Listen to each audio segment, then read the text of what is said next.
Hello friends, welcome to Indian study पर आपका स्वागत है। दोस्तों, आज की इस वीडियो में मैं आप लोगों के लिए UP triple S C PET का हिंदी का बेहतरीन टेस्ट लेकर के आया हूँ। ना केवल हिंदी बल्कि जितने भी ऐसे टॉपिक जहाँ से UP triple S C PET में क्वेश्चंस पूछे जाते हैं, सभी टॉपिक को जो है वो कवर किया गया है। तो मैं आपसे यही बोलूँगा कि वीडियो को एंड तक जरूर देखिएगा। और यार, मैं हर वीडियो में आपको 100 लाइक का टारगेट देता हूँ। वो इसलिए क्योंकि देखो, अभी कई लोग जो है वो एक्टिव नहीं हैं, क्योंकि उनको पता है कि UP triple S C PET के फॉर्म तो आ गए, लेकिन एग्जाम कब होगा वो नहीं जानते। लेकिन मैंने आपको पिछली वीडियो में बता दिया कि आगामी 3 महीने के अंदर कभी भी एग्जाम हो सकता है। तो टाइम को ना वेस्ट करते हुए पहले क्वेश्चंस की तरफ बढ़ते हैं कि निम्नलिखित में से किस अभिलेख में अशोक के नाम का स्पष्ट उल्लेख प्राप्त हुआ। जल्दी से बताइए। तो सही आंसर आपका क्या हो जाएगा सर? अशोक के नाम का स्पष्ट उल्लेख मास्की अभिलेख, गुर्जरा अभिलेख, नेटिव अभिलेख, उड्डे गोलम अभिलेख, इन सभी में प्राप्त हुआ। यानी कि इन क्वेश्चंस का चौथा ऑप्शन यहाँ पर आपका बिल्कुल क्या हो जाएगा सर? करेक्ट हो जाएगा। और इसके अतिरिक्त अशोक के नाम का जो उल्लेख है वो रुद्र दमन के जूनागढ़ अभिलेख में भी मिलता है। समझ रहे? नेक्स्ट क्वेश्चंस, 1178 ईस्वी में किस शासक ने मोहम्मद गौरी को पराजित किया था? जल्दी से बताइए। बेहतरीन क्वेश्चंस 1178 में। तो सही आंसर आपका क्या हो जाएगा सर? भीम द्वितीय, जिनको मूलराज के नाम से भी जाना जाता था।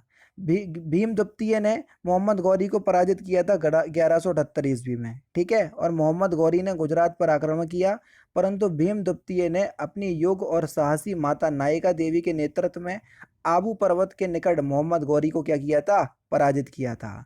बेसिन की संधि 1802 के द्वारा निम्नलिखित में से किसने अंग्रेजों की संरक्षणता स्वीकार की? सही आंसर आपका क्या हो जाएगा सर? बाजीराव द्वितीय। दूसरा ऑप्शन यहाँ पर आपका बिल्कुल क्या हो जाएगा सर? करेक्ट हो जाएगा। बेसेन की संधि 1802 के द्वारा पेशवा बाजीराव द्वितीय ने अंग्रेजों की संरक्षण जो है वो स्वीकार की थी। क्यों की थी? क्योंकि उसने अंग्रेजों में सहायक सहायक संधि प्रणाली के अंतर्गत यह संधि की थी कि इसके तहत अंग्रेजों की सेना को पूरे या पुणे पुणे में पुणे में रखना स्वीकार किया गया था। प्रशासनिक सुधार पर विचार के लिए साइमन कमीशन भारत कब आया? बता सकते हो, कई बार आपको पता भी है। साइमन कमीशन 1928 में कब आया, कहाँ आया था? भारत। दूसरा ऑप्शन करेक्ट। मनसबदारी प्रणाली निम्नलिखित में से किसने आरंभ की?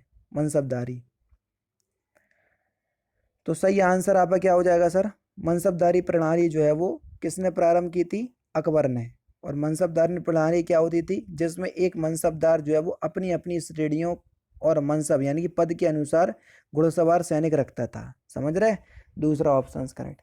नेक्स्ट क्वेश्चन से स्टार्ट करने से पहले मैं आपको बता दूं, दोस्तों, आज की इस वीडियो में हम बात करने वाले हैं UP triple S C PET की बेस्ट बुक के बारे में, जो कि चक्षु प्रकाशन की है। आप सभी लोग जानते हैं फॉर्म आ चुके हैं और आगामी 3 सवा 3 महीने में आपका एग्जाम भी हो जाएगा। इस बुक को UP triple S C PET के सिलेबस को ध्यान में रखते हुए तैयार किया गया है, जो कि संपूर्ण गाइड बुक है। अगर आप जीरो लेवल से तैयारी करना चाहते हैं तो ये बुक आप लोगों के लिए बहुत ही अच्छी होगी। और 6 सॉल्व पेपर भी दिए हुए हैं, जहां से आपको ये पता चल जाएगा कि एग्जाम में किस तरीके से क्वेश्चंस जो है वो आपके पूछे जाते हैं। अगर हम सॉल्व पेपर की बात करें तो देखो, पूरा सिलेबस दिया हुआ है पहले। और अगर हम सॉल्व पेपर की बात करें तो यहां पर देख लीजिए, अगर आप सॉल्व पेपर भी देखते हो और कोई क्वेश्चंस आपको नहीं आता है तो पूरा सॉल्यूशन आपका व्याख्या सहित दिया हुआ है, जहां से आपको बहुत सारी चीजें जो है वो जानने में समझने में मिलेंगी, है ना।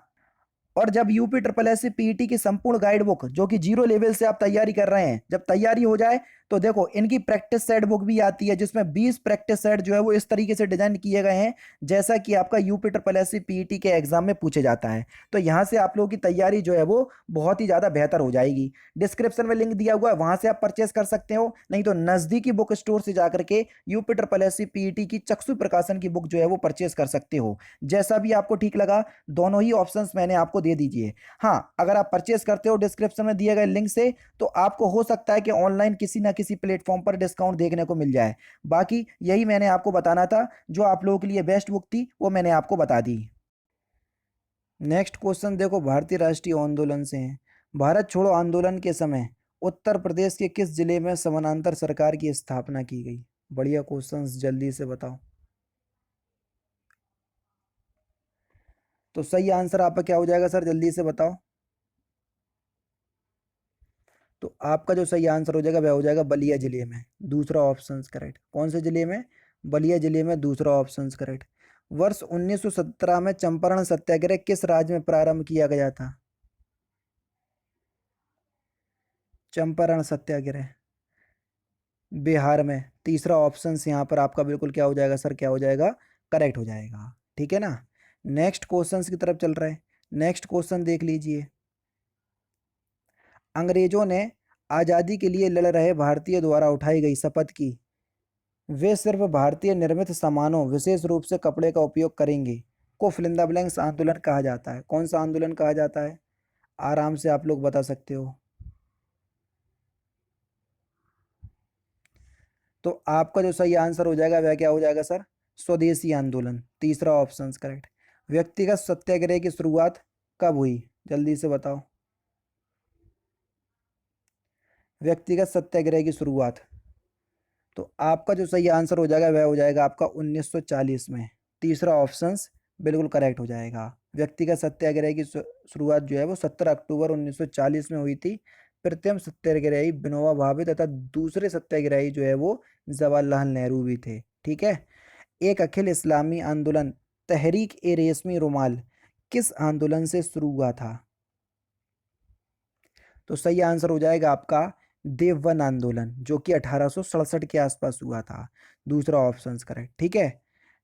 Gas fill in the blanks guess पृथ्वी से दीर्घ तरंग यानी कि अवरक्त किरणें या विकिरण अवशोषित करती है और पुनः पृथ्वी की ओर उत्सर्जित करती है। तो सही आंसर क्या हो जाएगा सर? ग्रीन हाउस गैस, दूसरा ऑप्शन बिल्कुल करेक्ट हो जाएगा। निम्नलिखित में से कौन सी विश्व की दूसरी सर्वाधिक लवणीय झील है? मृत सागर, दूसरा ऑप्शन करेक्ट। 9 डिग्री चैनल निम्नलिखित में से किसे पृथक करता है? 9 डिग्री चैनल। लक्षद्वीप को मिनी काय से, दूसरा ऑप्शन करेक्ट।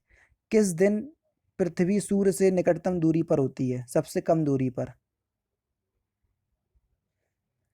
3 जनवरी के दिन, दूसरा ऑप्शन करेक्ट।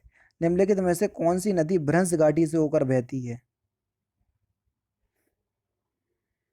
नर्मदा नदी, दूसरा ऑप्शन बिल्कुल करेक्ट हो जाएगा। भारतीय रिजर्व बैंक का राष्ट्रीयकरण कब किया गया? बेहतरीन क्वेश्चन से आराम से बता सकते हो। नेशनलाइजेशन 1949 में, जबकि स्थापना 1935 में हुई थी, ध्यान रखना। प्रधानमंत्री फसल बीमा योजना कब प्रारंभ हुई?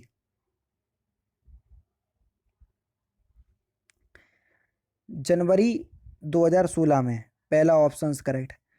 मांग वक्र कब अंतरिक्त नहीं होता? जब विज्ञापन व्यय में कोई बदलाव होता है, चौथा ऑप्शन यहाँ पर आपका बिल्कुल क्या हो जाएगा सर? करेक्ट हो जाएगा। बैंक ऋण के प्रायोजन के लिए अल्पकालिक फसल किसे जाती है? अल्पकालिक फसल किसे मानी जाती है? जो फसल 1 वर्ष या उससे कम के लिए उगाई जाती है उसको कहते हैं अल्पकालिक फसल। जिस बाजार संरचना में केवल फिल इन द ब्लैंक्स विक्रेता होते हैं उसे एक अधिकार कहते हैं। एक अधिकार यानी कि मोनोपोली। जिस बाजार संरचना में केवल एक विक्रेता होता है उसको मोनोपोली यानी कि एक अधिकार कहते हैं। कार्रवाई संचालन हेतु लोकसभा का कोरम कुल सदस्य संख्या का कितना है? बढ़िया क्वेश्चन है, जल्दी से बताओ। गणपूर्ति कोरम, गणपूर्ति कोरम आप सभी लोग जानते हो क्या होगा। तो आपका जो सही आंसर हो जाएगा वह क्या हो जाएगा सर? जल्दी से बताएं। क्वेश्चन नंबर 121, 1/10 दूसरा ऑप्शन करेक्ट। किस संविधान संशोधन द्वारा मतदान करने की आयु 21 वर्ष से घटकर 18 वर्ष की गई?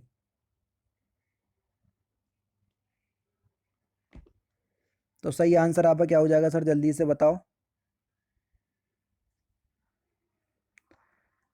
61वें संविधान संशोधन, तीसरा ऑप्शन यहाँ पर आपका बिल्कुल करेक्ट। कब हुआ था? 1989।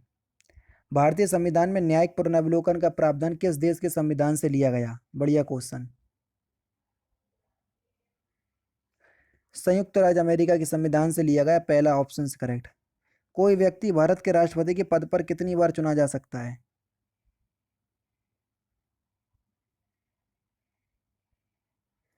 उसकी कोई सीमा नहीं है, चौथा ऑप्शन यहाँ पर आपका बिल्कुल करेक्ट हो जाएगा। लास्ट क्वेश्चन दोस्तों आपके सामने, यदि राष्ट्रपति अपना त्यागपत्र देना चाहे तो वह अपना त्यागपत्र किससे संबोधित करेगा? तो इस क्वेश्चन का आंसर आप मुझे कमेंट बॉक्स में बताएंगे। तो दोस्तों ये थे आपके important questions UP triple S C PET के लिए, जो कि बहुत ही ज़्यादा इंपॉर्टेंट है।